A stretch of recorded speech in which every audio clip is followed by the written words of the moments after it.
most heavily armed convoy in history, going head-to-head with Hitler and Mussolini in a maritime battle that would determine the course of the Second World War.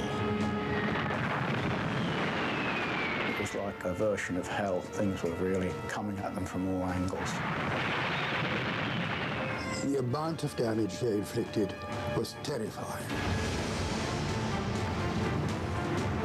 At its heart, a state-of-the-art American oil tanker, the SS Ohio, the fastest in the world, on a last-ditch mission to deliver essential fuel supplies to the besieged island of Malta.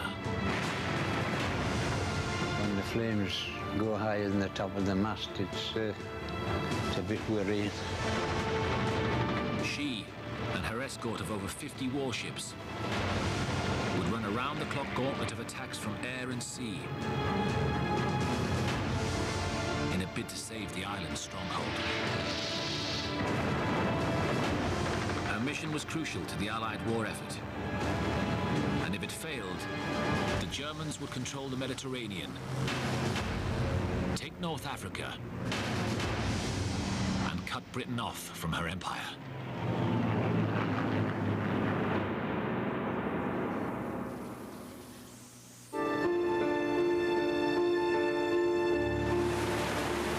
Germans and Italians in 1942, control of the Mediterranean was vital for the prize of North Africa.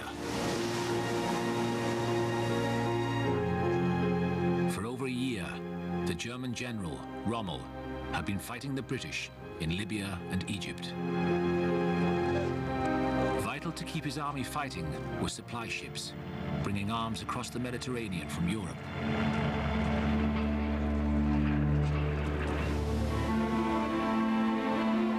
In their path lay Malta, a tiny island just 20 kilometers long.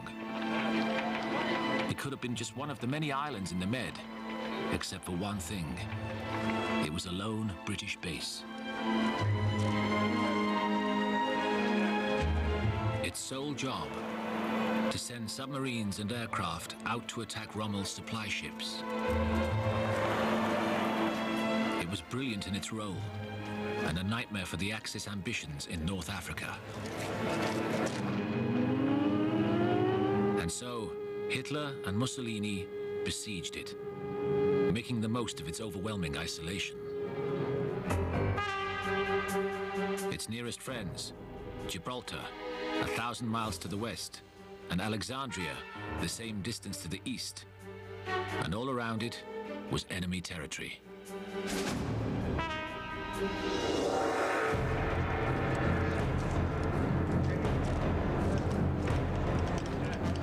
And the siege had taken its toll. For years, Malta's suffering had been enormous, even by wartime standards. Month after month of bombing, starvation, and deprivation had reduced the island to a wreck.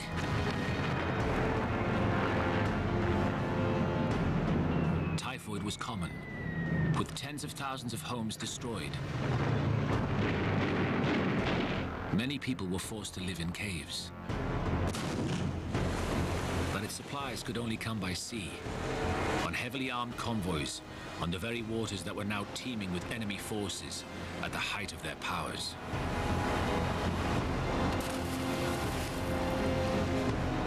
Axis bases in Sicily and Corsica launched German dive bombers and torpedo-carrying aircraft. Italian submarines and torpedo boats patrolled constantly. Mussolini's powerful, modern, state-of-the-art navy was backed up by skilled units of the Luftwaffe. By contrast, Britain's sea power was massively overstretched, and the floor of the Mediterranean Sea was littered with the wrecks of its convoys that the Axis powers had destroyed.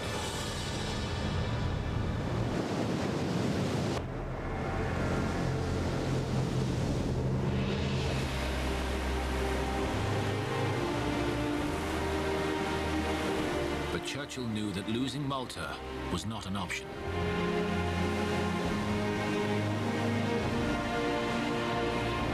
Those Those losses were the price he'd have to pay to keep the island free and fighting, and keep Hitler and Mussolini from ruling over the Med.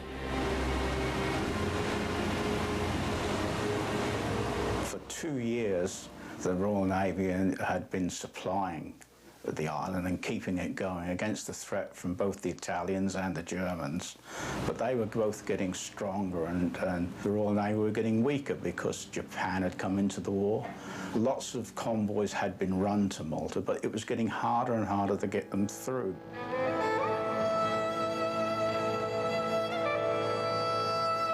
In March 1942, Malta suffered its heaviest bout of Axis bombing yet.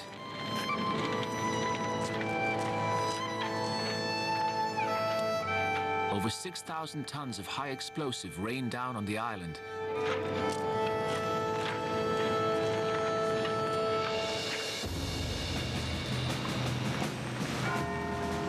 By May, urgent messages from the island's governor reached London.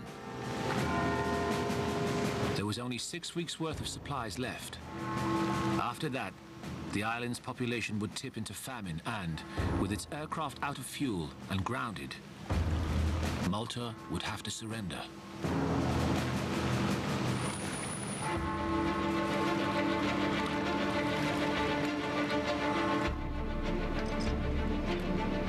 In great secrecy, another relief operation was prepared. It would be the 21st convoy, and the last of its kind. Codenamed Operation Pedestal, this would be the biggest, the most heavily armed, and the most ambitious convoy yet. And it would have to succeed. To shut down Rommel, Malta needed fuel for its aircraft and its submarines, and lots of it. Desperate as the Maltese were for food and basic essentials, it was kerosene and diesel that made all the difference. The search was on for an elite supertanker that would keep the island's Spitfires in the air and the enemy on the back foot. It would need sufficient capacity to turn the tide of the war with a single massive consignment of fuel, and it would need to be very fast.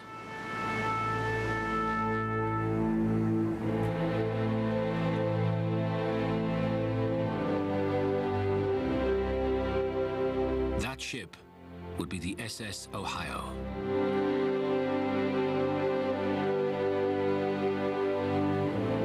And it was found, not in Britain's merchant fleet,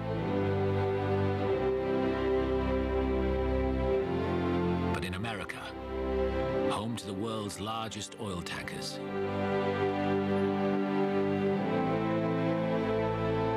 Already a holder of a speed record, she was the biggest oil tanker of her day.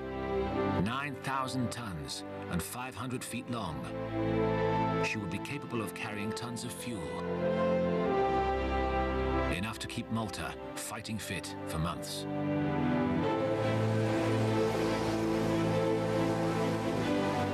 From her quiet backwaters on the US coast, she steamed to Glasgow to be fitted out for a role that would make history.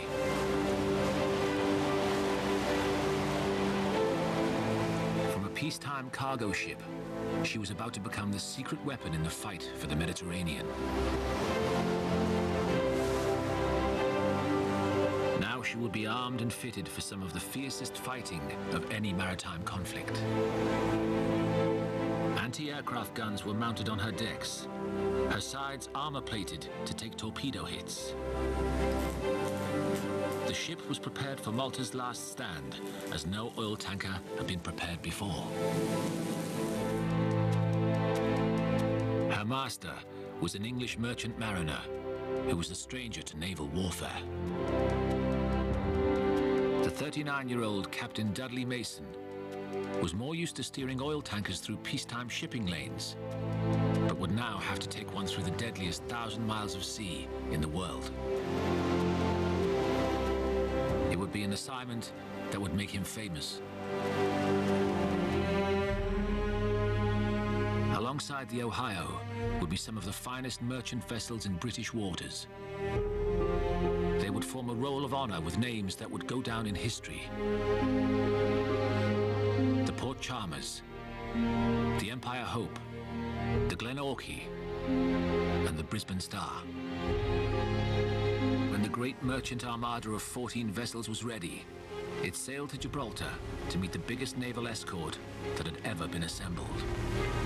59 warships from all over the world had come for the fight. Among them, 2 battleships, 4 aircraft carriers, 7 light cruisers, and 34 destroyers. By the first week of August, some 23,000 men were dedicated to Pedestal. As well as the Royal Navy and the RAF, the seamen of the British Merchant Navy, who'd never signed up for fighting but would be put in the severest danger, were at the vanguard. Among the British crew of the Ohio, Alan Shaw was an 18-year-old deckhand who'd no idea of the purpose of the mission till it was well underway. And when he saw the massive naval fleet assembled to defend his ship, danger was the last thing on his mind. When we saw the size of the escort, you didn't have any problems at all, you know. There was 3 or 4 times more Navy ships than there was us, 2 big battleships and 4 aircraft carriers, and nothing could touch you. The pride of the fleet was HMS Eagle, an aircraft carrier that was a veteran of the Indian Ocean and the Mediterranean. With a substantial reputation for crushing Italian shipping in her many convoy operations, she was a formidable force to have on your side. Beside the Eagle and 2 other aircraft carriers was another carrier, the HMS Furious. Her sole mission was to dispatch 38 Spitfires to Malta as air cover for the convoy when it arrived within range.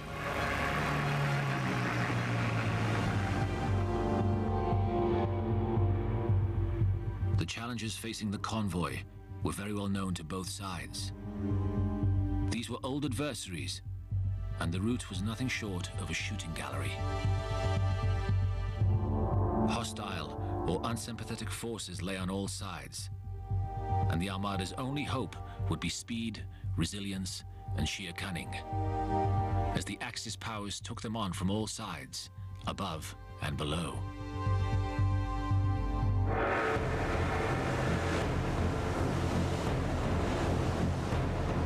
And even if the combined forces of the German and Italian bombers, submarines, and torpedo boats failed, Mussolini could still summon the big guns of the Regia Marina, his ultra-modern, massively powerful battle fleet, to give the convoy a coup de grace. The convoy's commanders knew they'd need every weapon at their disposal to stand a chance of getting the SS Ohio through to Malta.